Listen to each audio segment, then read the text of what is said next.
நாம் தமிழர் கட்சியின் ஒருங்கிணைப்பாளர் சீமானும் சூப்பர் ஸ்டார் ரஜினிகாந்தும் நேற்று சந்திச்சு பேசியிருக்காங்க. இந்த சந்திப்பு போயஸ் கார்டன்ல நடந்ததா சொல்லப்படுது. சூப்பர் ஸ்டாரோட வீட்டுக்கு சீமான் போனதாகவும் சுமார் ஒரு அரை மணி நேரம் இந்த சந்திப்பு நடந்தது அப்படின்னு சொல்றாங்க. பட் ஆனால் சந்திப்புல என்ன பேசுனாங்க அப்படிங்கிறத ரெண்டு தரப்புல இருந்தும் அதிகாரப்பூர்வமா சொல்லல. ஸ்பெகுலேஷன்ஸா ஆளாளுக்கு ஒன்று சொல்லிட்டு இருக்காங்க. இதை பேசியிருப்பாங்க, இல்லை இதை பேசினதா சொல்றாங்க அப்படிங்கிற மாதிரி ஒவ்வொருத்தரும் அவங்களுடைய பார்வையை முன்வைக்கிறாங்க. சரி, இந்த சந்திப்புக்கான நோக்கம் என்னவா இருக்க முடியும்?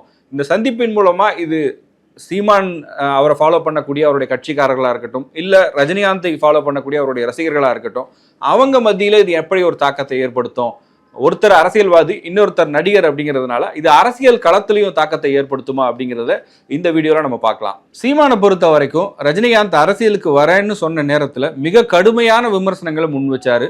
அதுல முதன்மையானது என்ன அப்படின்னா, ரஜினிகாந்த் தமிழ்நாட்டை சேர்ந்தவர் அல்ல, அவர் ஒரு மராத்தியர், இல்லைன்னா அவர் ஒரு கர்நாடக மாநிலத்தை சேர்ந்தவர். அவர் எப்படி தமிழ்நாட்டுக்கு அரசியல்ல அவர் ஆட்சிக்கு வரலாம், தமிழர்களை எப்படி அவர் ஆளலாம் அப்படிங்கிற ரீதியில அவர் நிறைய கேள்விகளை முன் வச்சாரு. அவர் நடிகர், அவர் ஒரு சூப்பர் ஸ்டார், அவரை நாங்க கொண்டாடுறோம்.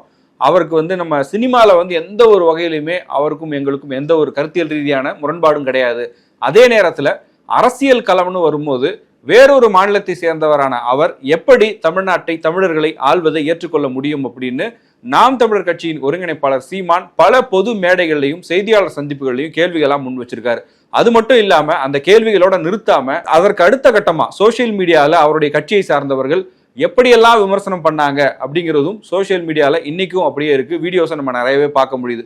அந்த நிலையில் இருந்து சீமான் இன்னைக்கு ரஜினிகாந்தை நேரில் சந்தித்து அந்த போட்டோ வெளியில அளவுக்கு மாறி இருக்கு அப்படின்னா இதுக்கு பின்னாடி என்ன இருக்க முடியும்? இதுக்கு பின்னாடி ஒரு அரசியல் இருக்கா அப்படிங்கிற கேள்விகள் இயல்பாகவே எழுது. ஏன்னா இன்னைக்கு நாம் தமிழர் கட்சியும் தமிழக வெற்றி கழகமும் எப்படி சோசியல் மீடியாவில் இருக்காங்க, அரசியல் களத்தில் அவங்களுடைய நிலைப்பாடு என்ன அப்படிங்கிறத வச்சு பார்க்கும்போது இதுல எந்த மாதிரியான ஒரு அரசியல் இருக்கு அப்படிங்கிறத நம்மளால புரிஞ்சுக்க முடியும். தாவேகாவும் நாம் தமிழர் கட்சியும் அரசியல் களத்துல ஒன்னாதான் இணைந்து பயணிப்பாங்க அப்படிங்கிற ஒரு டாக் இருந்துச்சு. தாவேகாவினுடைய முதல் மாநாடு நடக்கிற வரைக்கும் அப்படி ஒரு பேச்சு இருந்தது. ஆனால் அந்த மாநாடு நடந்து முடிந்த பிறகு அதுல விஜய் பேசிய கருத்துக்கள், விஜய் சில விஷயங்கள்ல நாம் தமிழர் கட்சியையும் சீமானையும் மறைமுகமா அட்டாக் பண்ணியிருக்காரு அப்படின்னு சொல்லி அதற்கு நாம் தமிழர் கட்சியை சேர்ந்தவர்கள் எதிர்வினை ஆற்றியதிலிருந்தே இந்த விஷயம் ரொம்ப பேசு பொருளா மாறிச்சு. விஜய் நாம் தமிழர் கட்சியை சேர்ந்தவர்களை விமர்சிக்காதீங்கன்னு சொன்னாலும் கூட சமூக வலைதளங்கள்ல விஜய் ரசிகர்களுக்கும் இல்ல தாவேகா தொண்டர்களுக்கும் இந்த பக்கம் நாம் தமிழர் கட்சியை சேர்ந்த தொண்டர்களுக்கோ இல்ல சீமானுடைய தம்பிகளுக்கும் இடையே கருத்து மோதல் அப்படிங்கிறது நாளுக்கு நாள் அதிகமா இருந்துகிட்டே இருக்கிறது தான் பார்க்க முடியுது. இந்த சூழல்ல தான் இந்த சந்திப்பு நடக்குது. ஏற்கனவே ஜெயிலர் படம் ரிலீஸ் ஆகிறதுக்கு முன்னாடி ஒரு ஆடியோ லான்ச் நடக்குது. ஜெயிலரோட ஆடியோ லான்ச்ல ரஜினிகாந்த் பேசும்போது காக்கா கழுகு கதைன்னு ஒரு கதை சொல்றாரு. அந்த கதை மறைமுகமா விஜயை விமர்சிப்பதற்காகத்தான் ரஜினிகாந்த் சொன்னார்னு சொல்லி சோசியல் மீடியால அதுவும் ஒரு பெரிய பிரச்சனையா பேசப்பட்டது.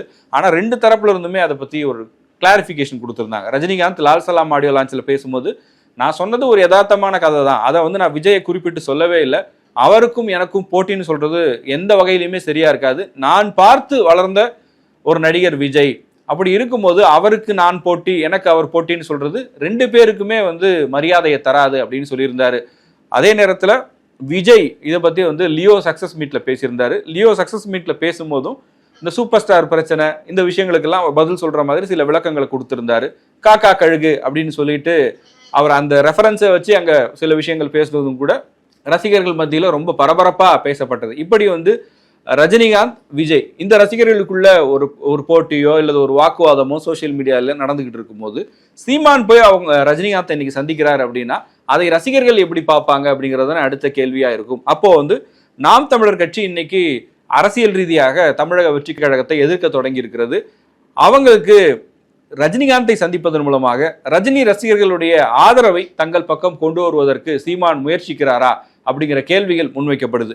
ஏன்னா இப்ப அரசியல் களம்னு வந்த பிறகு அதுல இவங்க ரெண்டு பேருக்கும் போட்டி அப்படின்னாலும் ஒவ்வொரு பெரிய நடிகர்களுக்கு பின்னாடியும் பெரிய ரசிகர் பட்டாளம் இருக்கிறது. அந்த ரசிகர் பட்டாளத்தை நம்மளுடைய ஆதரவாளரா மாத்திரம் அப்படின்னு எல்லா அரசியல் கட்சிகளுமே நினைக்கிறாங்க. விஜய் அரசியலுக்கு வருவதற்கு முன்னாடி கூட விஜயை விமர்சிப்பதற்கு எல்லாருமே தயங்குவாங்க. ஒரு சிலர் இஷ்யூ பேஸ்டா கிரிட்டிசைஸ் பண்ணாங்க. பட் நாம் தமிழர் கட்சியின் ஒருங்கிணைப்பாளர் சீமான் விஜய் மேல ஒரு சாஃப்ட் கார்னரை எப்பவுமே வச்சுட்டே இருந்தார். என்னுடைய தம்பின்னு சொன்னாரு, அவரை பாராட்டினாரு. சொல்ல போனா இந்த சூப்பர் ஸ்டார் சர்ச்சையில நாம் தமிழர் கட்சியினுடைய ஒருங்கிணைப்பாளர் சீமான் இந்த சூப்பர் ஸ்டார் சர்ச்சையில கூட விஜய்க்கு ஆதரவான கருத்துக்களை தெரிவிச்சிருந்தார். அதே நேரத்துல கடந்த காலங்களில் அவர் ரஜினிகாந்தை விமர்சனம் செய்தாலும் ரஜினி எப்போ அரசியலுக்கு வரலன்னு சொன்னாரோ அந்த நிமிஷத்துல இருந்து நாம் தமிழர் கட்சி ரஜினிகாந்த் மீதான விமர்சனங்களை நிறுத்திட்டாங்க. எங்களுக்கு வந்து அவர் அரசியல் ரீதியாக தான் எங்களுக்கு ஒரு கருத்து வேறுபாடு இருந்தது, நாங்கள் விமர்சனம் பண்ணோம். அரசியல் ரீதியாக இன்னைக்கு அவர் வரப்போறது இல்லைன்னு சொல்லிட்டாரு, இதுக்கப்புறமா நாங்க அவரை கிரிட்டிசைஸ் பண்ண வேண்டிய தேவை இல்லைன்னு சொல்லி அதுக்கப்புறம் பெரும்பாலும் வந்து அவங்க ரஜினிகாந்த் குறித்து எந்த ஒரு நெகட்டிவான விமர்சனங்களையும் வைக்கல. ரெண்டு விஷயங்களை வந்து இந்த இடத்துல ரீகால் பண்ணியும் பார்க்கலாம். சீமான் வந்து வேட்டையன் படத்தை பாராட்டி ஒரு விமர்சனத்தை எழுதியிருந்தாரு அவருடைய சமூக வலைதள பக்கங்கள்ல. வேட்டையன் படம் வந்து ஒரு நல்ல கருத்தை சொல்லுது, இந்த மாதிரி ஒரு கதையில ஒரு சூப்பர் ஸ்டார் நடிக்கிறது பாராட்ட வேண்டிய விஷயம்னு சொல்லி அந்த படத்துக்கும் பாராட்டு தெரிவிச்சிருந்தாரு ரஜினிகாந்த். படத்தினுடைய இயக்குனர் ஞானவேல் போன்றவர்களுக்கும் சீமான் பாராட்டுகளை தெரிவிச்சிருந்தார். அதுக்கு முன்னாடி, அதாவது ஜெயிலர் படம் ரிலீஸ் ஆன கொஞ்ச நாள் கழிச்சு சூப்பர் ஸ்டார் ரஜினிகாந்த் இமயமலைக்கு போயிருந்தார்.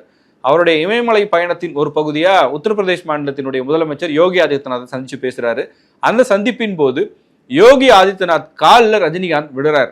விழுந்ததுக்கு அப்புறமா அந்த போட்டோ சமூக வலைதளங்கள்லையும் சரி ஊடகங்கள்லையும் பெரிய அளவுக்கு செய்தியா மாறுது. அப்போ எல்லாருமே என்னங்க இது, ரஜினிகாந்த் அவருடைய வயசுல சின்னவர், அவர் காலில் போய் விடுறாரு, இதாங்க இவருடைய பொலிட்டிக்கல் ஸ்டாண்டு பார்த்துக்கங்கன்னு சொல்லி அவரை ரொம்ப மோசமான விமர்சனங்களை முன் வச்சாங்க. அப்போ சீமான் வந்து ஒரு ப்ரெஸ் மீட்ல சொல்லியிருந்தாரு, இதுல என்னங்க இருக்கு, இது அவருடைய விருப்பம். யோகி ஆதித்யநாத் கால் ரஜினிகாந்த் விடுறதுனால வெங்காயம் விலை ஏறிட போதா, இதான் இன்னைக்கு பிரச்சனையா? அவருடைய விருப்பம் சார்ந்து அவர் பண்றாரு, அவருக்கு ஏதோ ஒரு விஷயத்துல உடன்பாடு இருக்கு பண்றாரு. அதே ரஜினிகாந்த் ஜெயிலர் படப்பிடிப்பின் போது அவரை விட பல ஆண்டுகள் இளையவரான நெல்சன் வரும்போது ஒரு இயக்குனர் வராருன்னு எழுந்து கூட நிப்பாருங்க, அதை யாரும் பேசலையே, இது மட்டும் பேசுறீங்களேன்னு சொல்லி அப்பவே வந்து ரஜினிக்கு ஆதரவா அவர் பேசின விஷயங்களும் இன்னைக்கு சோசியல் மீடியால இருக்கு. இப்படி ரஜினிகாந்த் அரசியலுக்கு வரலன்னு சொன்னதுக்கு அப்புறமா பல தருணங்கள்ல ரஜினிகாந்தையும் பாராட்டி சீமான் பேசி இருக்கிறாரு. அதே நேரத்துல இன்னைக்கு விஜய்க்கும் சீமானுக்கும் இடையே ஏற்பட்டிருக்கக்கூடிய அரசியல் ரீதியான கருத்து மோதல்கள் என்பது கவனிக்கத்தக்க ஒன்றாக மாறி இருக்கிறது. இந்த பாயிண்ட்ல தான், இந்த மூன்று புள்ளிகள் தான். ஒரு பக்கம் ரஜினிகாந்த் அரசியலுக்கு வரலன்னு சொல்லிட்டாரு, அதுல இருந்து நாம் தமிழர் கட்சி விமர்சிக்கல. இன்னொரு பக்கம் விஜயும் சீமானும் ஒன்னா இணைவாங்க அப்படின்னு பேசப்பட்ட நிலையில மாநாட்டுக்கு பிறகு அவங்க எதிரெதிர் திசையில பயணிக்க வேண்டிய ஒரு தேவை வருது. ஏற்கனவே விஜய் ரசிகர்களுக்கும் ரஜினி ரசிகர்களுக்கும் ஒரு கருத்து மோதல் இருக்கு.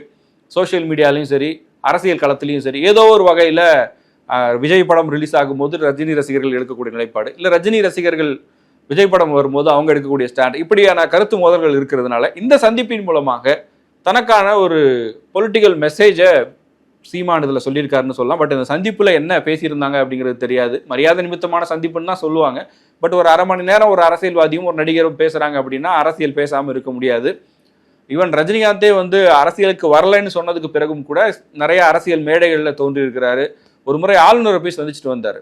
என்ன இவர் அரசியலுக்கு வரல, சினிமாவில் தானே இருக்காரு, ஆளுநரை எம்பி சந்திக்கிறாரு அப்படின்னு பார்க்கும்போது வெளியில வந்து ஊடகங்கள்கிட்ட சொல்லும்போது மரியாதை நிமித்தமான சந்திப்புன்னு மட்டும் சொல்லாம அரசியலும் பேசினேன் அப்படின்னு சொன்னார். என்ன பேசுனீங்க அப்படின்னு கேட்கும்போது அதை உங்ககிட்ட சொல்ல முடியாதுன்னு சொல்லிட்டு போனார். அப்படி இருக்கும்போது என்னதான் இன்னைக்கு அவர் வந்து அரசியல்ல இல்லை அப்படின்னாலும் கூட ரஜினிகாந்த் என்பவர் சினிமாவை மட்டும் இல்லாம அரசியலையும் கூர்ந்து கவனிக்கக்கூடியவர். இந்தியாவில் இருக்கக்கூடிய தலை சிறந்த அரசியல் தலைவர்கள் எல்லாரோடையுமே நேரடியாக பேசக்கூடிய அளவுக்கு கான்டாக்ட் தொடர்புகள் இருக்கக்கூடியவர். அப்படிப்பட்ட ஒருவரோடு சீமான் சந்திச்சு பேசியிருக்கிறார் அப்படின்னா டெஃபினட்டா அரசியலும் பேசியிருப்பாங்க. சீமானோட அரசியல்னு பார்க்கும்போது இன்னைக்கு புதிதாக அரசியல் களத்துக்கு வந்திருக்கக்கூடிய தமிழக வெற்றி கழகம் குறித்தும் விவாதித்திருக்கக்கூடும்.